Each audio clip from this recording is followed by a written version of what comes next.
A Steubenville bank robbery suspect who evaded police for about 3 weeks has been captured. That's where we begin. Thanks for joining us. I'm Rich Pierce. News 9's Jessica Haberly has more from First National Bank in Steubenville, where it all began. I'm Rich Pierce. New today, we're learning why the TSA believes gun numbers are up and finding out how you can travel with one the right way.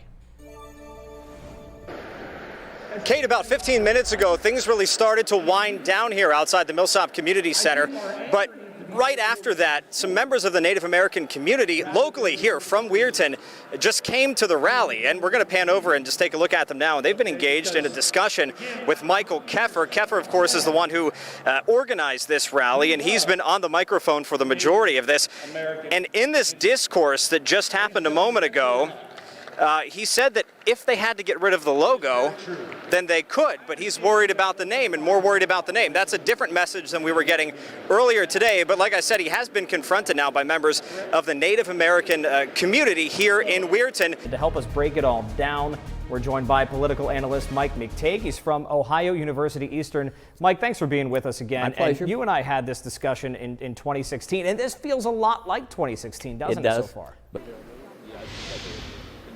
Kate, good evening to you. The president taking the podium about 3:45 this afternoon. This was all part of the Shale Insight Conference. That is a coalition that brings together oil and gas producers and workers from the tri-state area, of course, Pennsylvania, Ohio, and West Virginia. Now, in his speech that lasted for about an hour, President Trump touted the possibility of a cracker plant in Dilly's Bottom. Let's take a listen.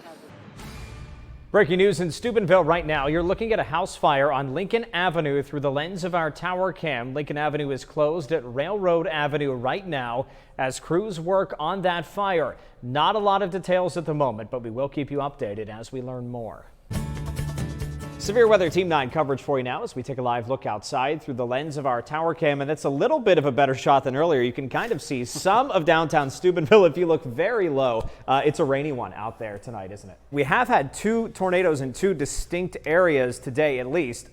Brian is going to have to help us out with how many tornadoes actually were reported today. The 2 that we have been getting the most info from so far, New Athens and Wintersville, we'll just call them New Athens tornado, Wintersville tornado for our purposes here, just kind of to describe them to you. And that one from the New Athens tornado, and that was sent to us via Chime In. So that was that tornado that was in, of course, the New Athens area. It was also in northern Belmont County, southern Jefferson County. This photo sent to us of the Wintersville tornado. Joe Hickman sent this to us via Chime In, and take a look at that funnel cloud.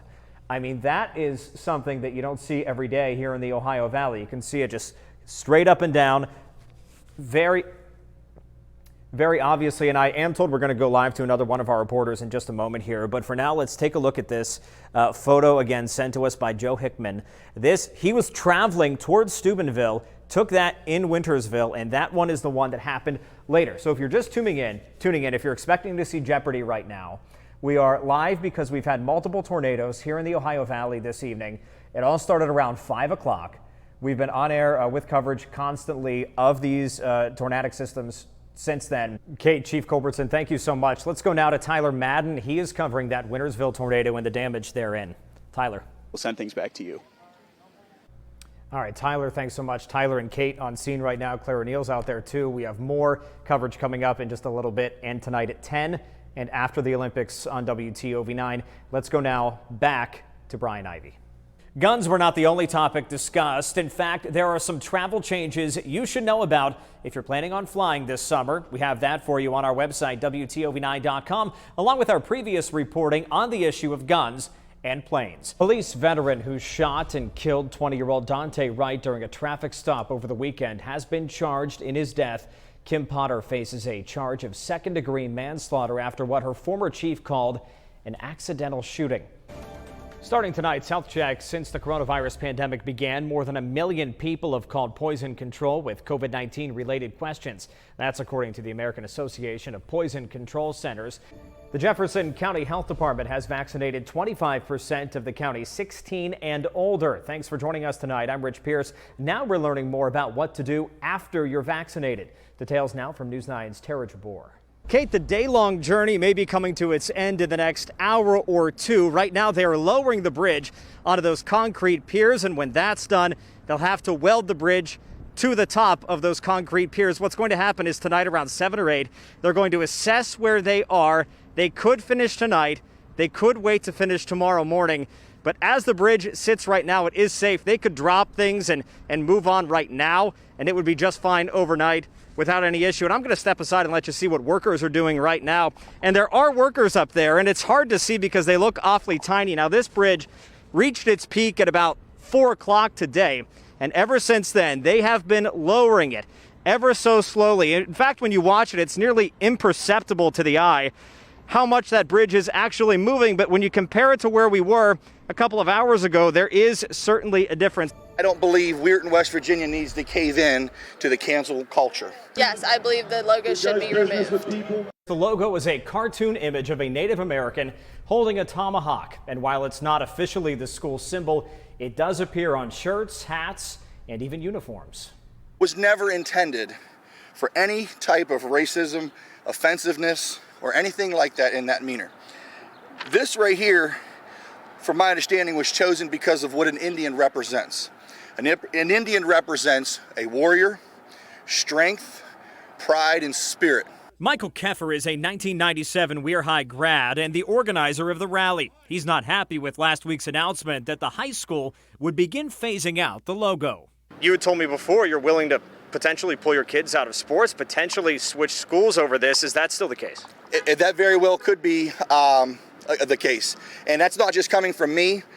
There's a lot of upset parents. The cause bringing dozens to the front steps of the Millsop Community Center. I'm out here because that Indian is not bothering anybody. They want to change our history. It's not about the sign. It's just history. I don't like that. I think it's terrible what they're doing. I was a Red Ryder, and all my life I was a Red Ryder. And I don't like somebody telling me I'm not going to be able to wear this logo that I'm wearing on my hat. I think it's crazy. I mean, are the Native Americans complaining about us? Who's complaining about us? I mean, you know, okay, so they did it down in Washington, D.C. They're going to do it up to Cleveland Indians. I never thought it would come to Weirton, West Virginia. I do hear the other side, and I invite those people to come down here, you know, for a friendly debate. Debate they did. Multiple members of Weirton's Native American community and supporters came in opposition. There should not even be a question that this image this gentleman is holding is 100% racist imagery. As we stand here, this whole crowd of whatever you have, 50, 55 people, is here in support of this. The name itself, Red Riders, stands for like the redness in our skin and the genocide of receiving any red arms or scalps of Native Americans. I find it so funny that so many people believe that it is acceptably okay to keep this image. I don't, like, if you believe this image is perfectly okay and you see nothing wrong with it, I do believe you need to educate yourself on the history of Native Americans and understand why that's not okay. Supporters of the logo say it's not just the decision, it's how it was made. They believe the community should have played a bigger role. West Virginia 1st District Delegate Mark Zateslo agrees. I just heard him over the weekend, just from Facebook. No, there was no discussion, no conversation, no anything. And no sides were given for it. And I think that's unfortunate. Do you believe the mascot is racist? Do you believe the logo is racist? I believe that the mascot, the one that he held up, I could see that being offensive. After speaking with the other side, Keffer did say he would be in favor of making alterations to the logo. You can find the original statement from Weir High's principal on WTOV9.com. We did reach out to her and the superintendent today, but have not heard back. The school's official logo is the Block W. And while the economy is booming, there are many in the area who say it's a short-term gain for long-term pain. More now in part 2 of this special assignment. This is a story that's not being told, and it needs to be told. The cracker plant in Beaver County continues to rise, and with it, environmental and health concerns for many, including Terry Baumgartner, who lives just a 15-minute drive from the Shell cracker site. Baumgartner is a member of the Clean Air Council and the Beaver County Marcellus Awareness Community. Increased risk for asthma, cardiovascular disease, cancer, birth defects and endocrine disruption, which is thyroid and reproductive disorders.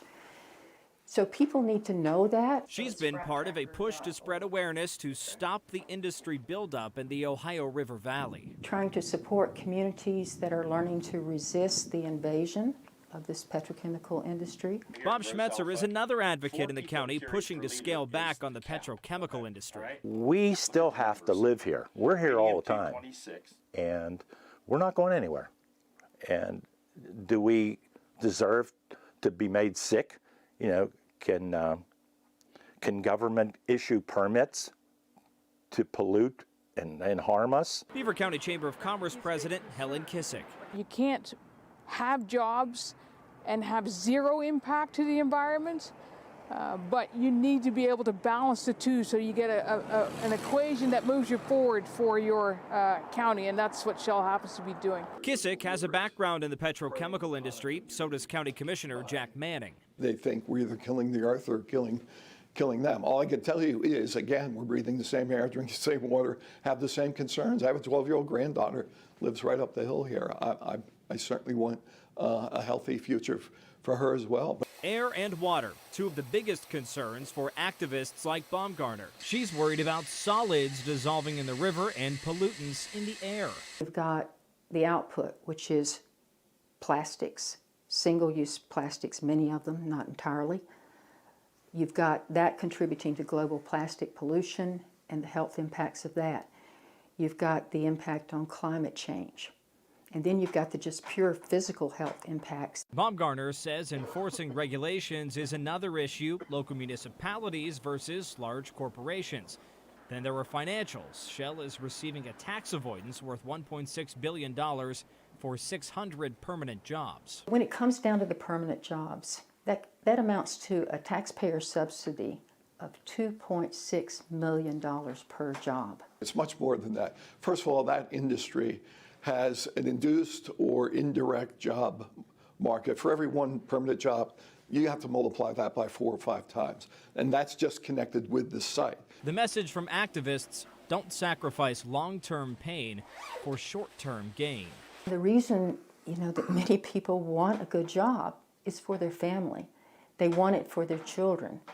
But if you're building the kind of future that folds in suffering for your children, is it worth it? If you think jobs and money are more important than the environment, try holding your breath while you're counting your money. Some people you can't reassure. Like I said, if you're ideologically opposed, then there's nothing that can be said by industry or government or anybody else that's going to convince people. In 2020, should we be investing in plastics?